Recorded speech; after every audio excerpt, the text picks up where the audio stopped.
मेरे प्यारे भाइयों और बहनों, आप सबको मेरा हार्दिक प्रणाम। जैसा कि कल मैंने आपको बताया कि श्री कृष्ण ने गोपियों के साथ वृंदावन में अद्भुत रासलीला की। वृंदावन में रास रचाई नाचत बाल मुकुंदा, तू ही नटवर तू ही नागर तू ही है मुकुंदा।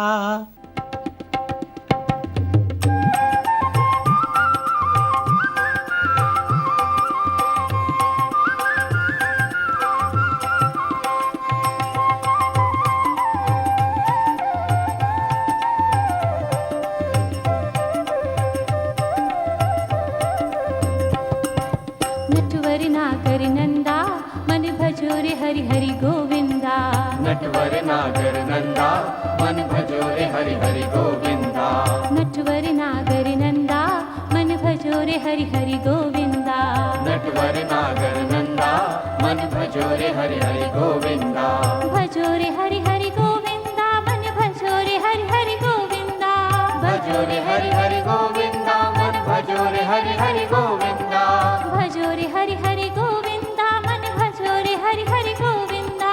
भजो रे हरि हरि गोविंदा मन भजो रे हरि हरि गोविंदा। नटवर नागर नंदा मन भजो रे हरि हरि गोविंदा। नटवर नागर नंदा मन भजो रे हरि हरि गोविंदा। वृंदावन में रास रचायो नाचत बाल मुकुंदा। वृंदावन में रास रचायो नाचत बाल मुकुंदा। वृंदावन में रास रचायो नाचत बाल मुकुंदा। वृंदावन में रास रचायो नाचत बाल मुकुंदा। मीरा के प्रभु गिरधर नागर काटो जमका फंदा। मीरा के प्रभु गिरधर नागर काटो जमका फंदा। मीरा के प्रभु गिरधर नागर काटो जमका फंदा। मीरा के प्रभु गिरधर नागर काटो जमका फंदा। नटवर नागर नंदा मन भजो रे हरि हरि गोविंदा। नटवर नागर नंदा मन भजो रे हरि हरि गोविंदा। नटवर नागर नंदा मन भजो रे हरि हरि गोविंदा। नटवर नागर नंदा मन भजो रे हरि हरि गोविंदा। मन भजो रे हरि हरि गोविंदा। मन भजो रे हरि हरि गोविंदा। मन भजो रे हरि हरि गोविंदा। मन भजो रे हरि हरि गोविंदा। मेरे प्रियजनों, रासलीला का सही अर्थ वही जानता है जिसका हृदय निर्मल, पवित्र और कोमल है।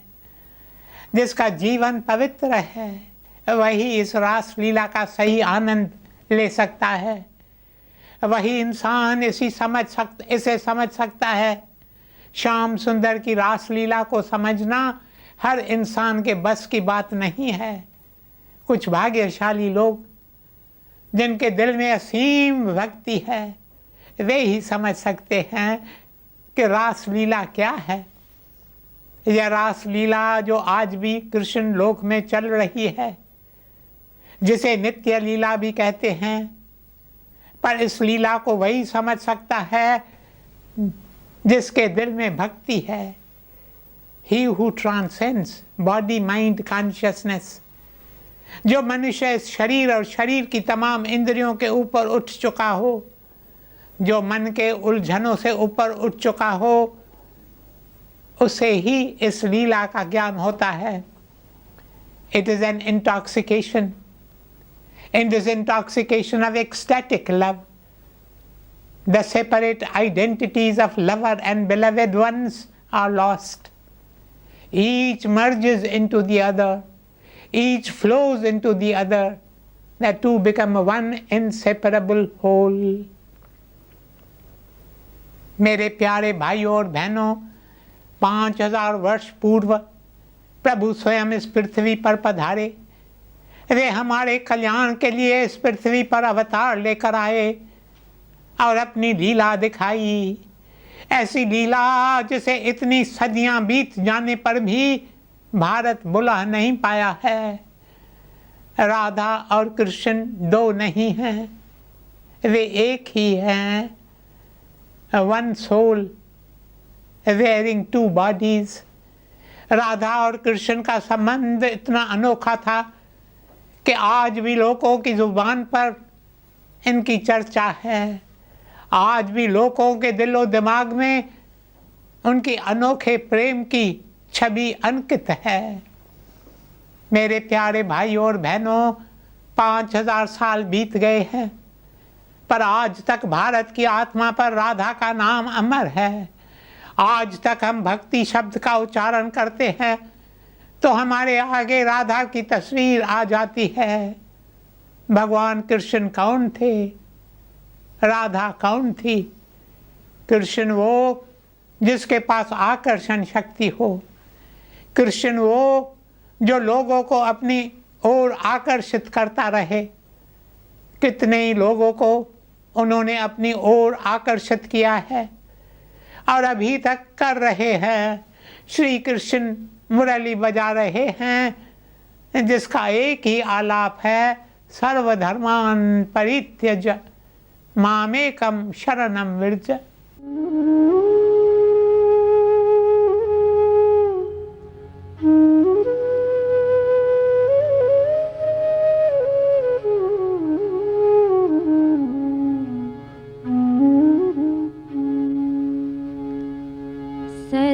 सर्वधर्मान् परित्यज्य मामेकं शरणं व्रज। अहं त्वा सर्वपापेभ्यो मोक्षयिष्यामि मा शुचः।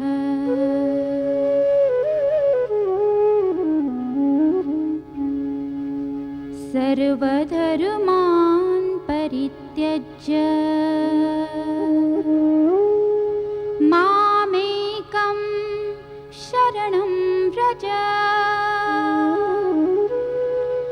अहं त्वा सर्वपापेभ्यो मोक्षयिष्यामि मा शुचः।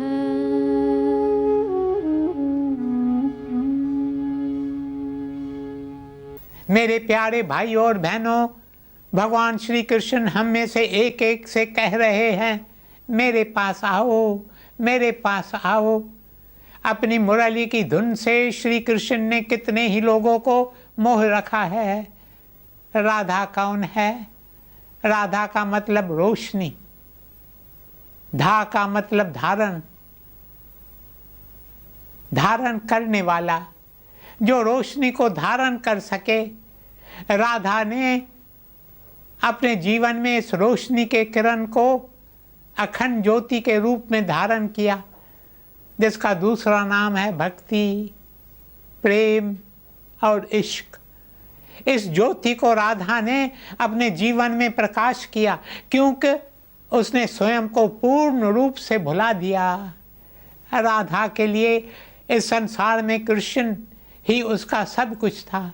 राधा के दिल से बार बार एक यह पुकार निकलती थी, मेरा सब कुछ तू, एक तू ही तू, तू मेरा मालिक, मैं तेरी दासी हूँ। इस बेजान दासी का प्राण एक तू ही तू, एक तू ही तू, मेरा दातार एक तू, मेरी जान एक तू, मेरे प्राणों का प्राण एक तू, एक तू ही तू, एक तू ही तू, मेरी आंखों का नूर एक तू। मेरे प्रियतम, ऐसा क्या है जो मैं तुम्हारे लिए नहीं करूं?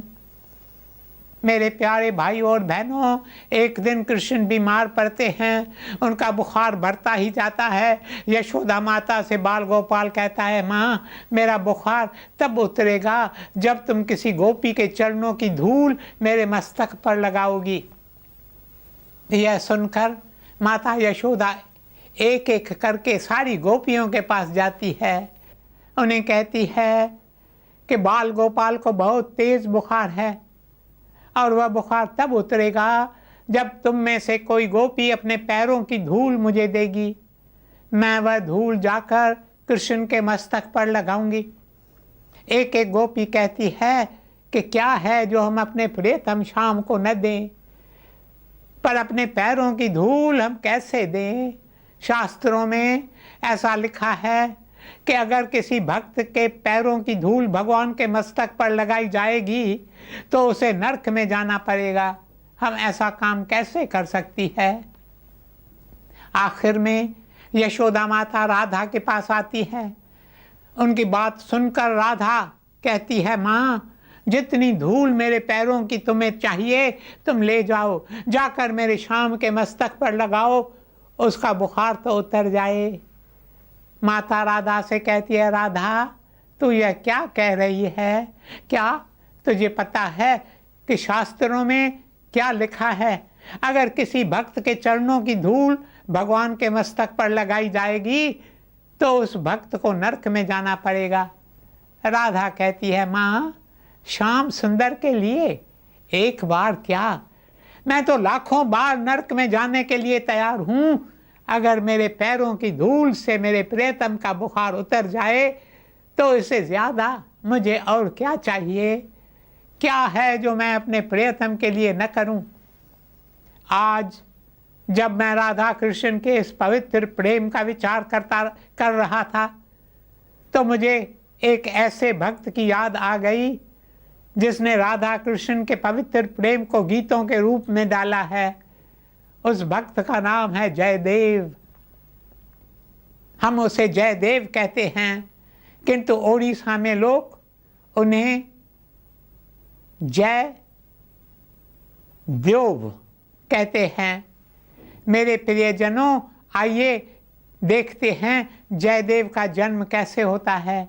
एक कृष्ण भक्त थे जिनका नाम था नारायण शास्त्री। वे सारा समय श्री कृष्ण के चरणों में बैठकर उन्हें पुकारते रहते थे।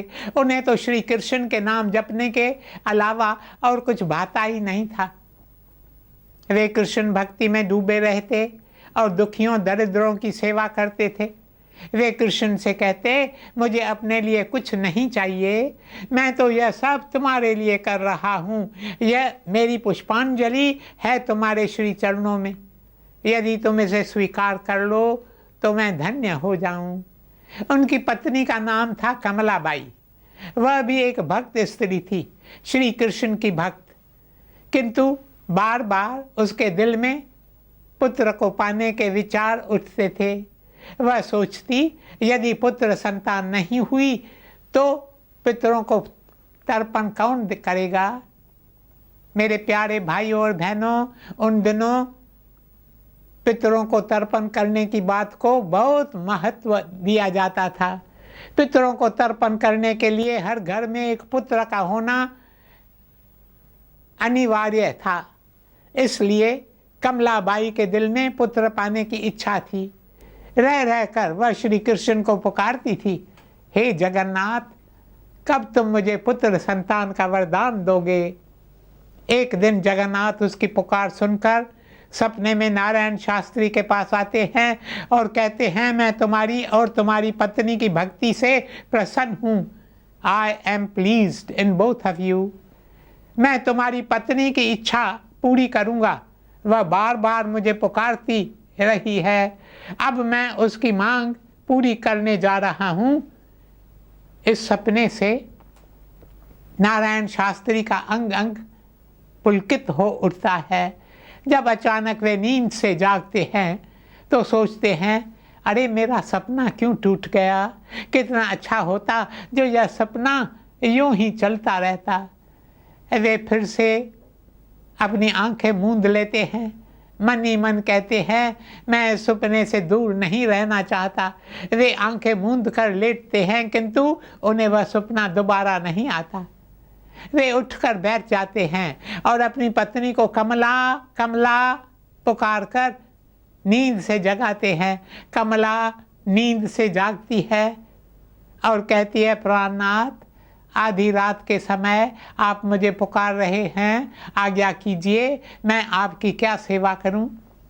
इस पर नारायण शास्त्री कहते हैं, कमला, तुम सौभाग्यवती हो। अभी अभी मैंने एक सपना देखा जिसमें जगन्नाथ ने स्वयं आकर मुझसे कहा, मैं तुम्हारी पत्नी की इच्छा पूरी करने जा रहा हूँ। कमला, मुझे बताओ, तुमने जगन्नाथ के चरणों में अपनी कौन सी इच्छा रखी है? इस पर कमलाबाई कहती है, प्राणनाथ, उन दिनों पत्नियां अपने पति का बहुत आदर करती थीं, इसलिए घर में बहुत सुख शांति रहती थी। आजकल तो there is a clash of egos. कुछ दिन पहले अमेरिका से मुझे एक बालिका ने पत्र लिखा। पत्र में उसने लिखा, मेरी और मेरे पति की आपस में बिल्कुल नहीं बनती, हम सारा समय आपस में झगड़ते रहते हैं। There is a clash of egos. इसलिए अब मैं अपने पति के घर में अधिक समय नहीं रह सकती। मेरे प्यारे भाई और बहनों, आजकल घर टूट रहे हैं। क्यों? क्योंकि हम घर में किसी एक को बड़ा नहीं मानते। मैं तो पुरुषों से कहता हूँ, यदि तुम्हारी पत्नी तुम्हें घर में हेड नहीं मानती तो तुम ही उसे हेड मान लो। इससे कम से कम झगड़ा तो समाप्त हो जाएगा, घर में तो कम से कम शांति बनी रहेगी, घर में संपत्ति आ जाएगी। कई सदियां पुरुषों ने अपनी धाक जमाई, अब नारियों की बारी है, उन्हें भी अवसर दो। यदि आप उन्हें अवसर देंगे तो वे स्वयं तुम्हारे पास आएंगी। क्यों? क्योंकि नारियों का हृदय कोमल होता है। मेरे प्यारे भाई और बहनों, कमलाबाई अपने पति से कहती है, प्राणनाथ, मेरे मन में और क्या इच्छा हो सकती है?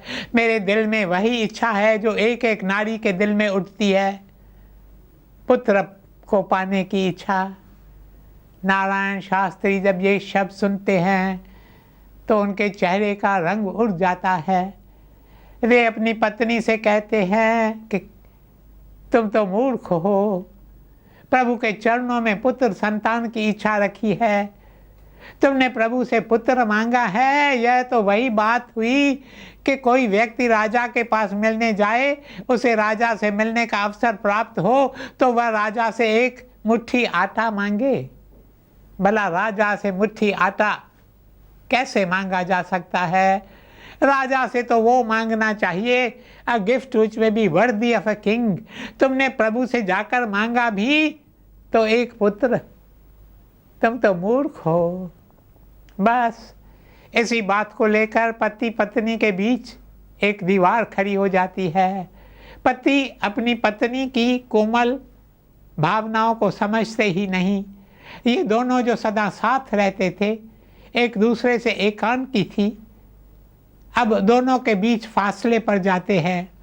किंतु यह सब कुछ समय के लिए होता है, क्योंकि कुछ ही दिनों बाद नारायण स्वामी फिर से सपना देखते हैं।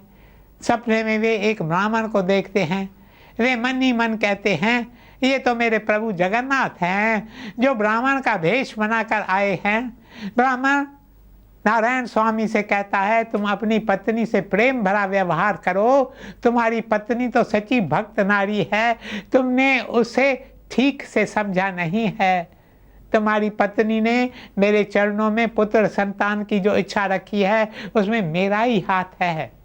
मैंने ही ऐसा चाहा था कि तुम्हारी पत्नी के दिल में यह इच्छा उठी, क्योंकि मैं तुम दोनों के पास उस बालक को भेजना चाहता हूँ जो चारों ओर मेरी भक्ति का संदेश फैलाएगा।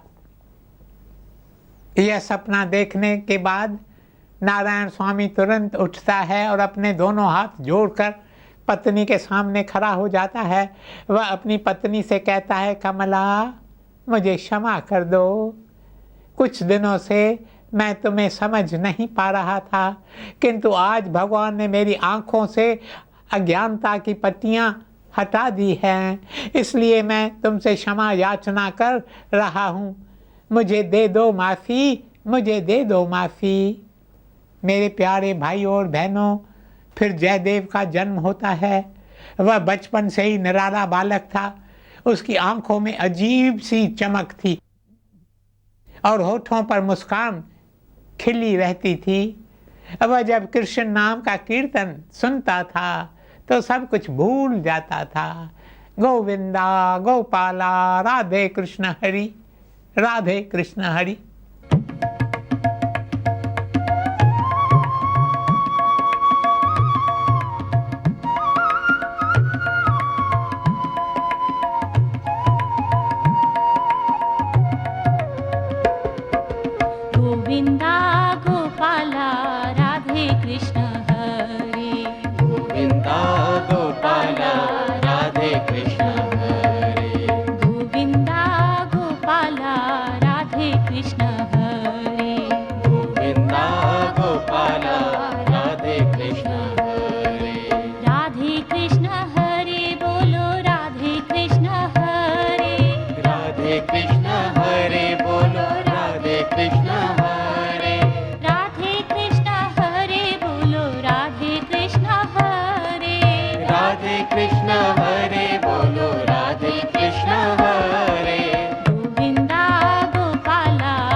गोविन्दा गोपाला राधे कृष्ण हरे गोविन्दा गोपाला राधे कृष्ण हरे गोविन्दा गोपाला राधे कृष्ण हरे गोविन्दा गोपाला राधे कृष्ण हरे गोविन्दा गोपाला राधे कृष्ण हरे नारायण नारायण नारायण नारायण नारायण नारायण नारायण नारायण नारायण नारायण नारायण नारायण नारायण नारायण नारायण नारायण।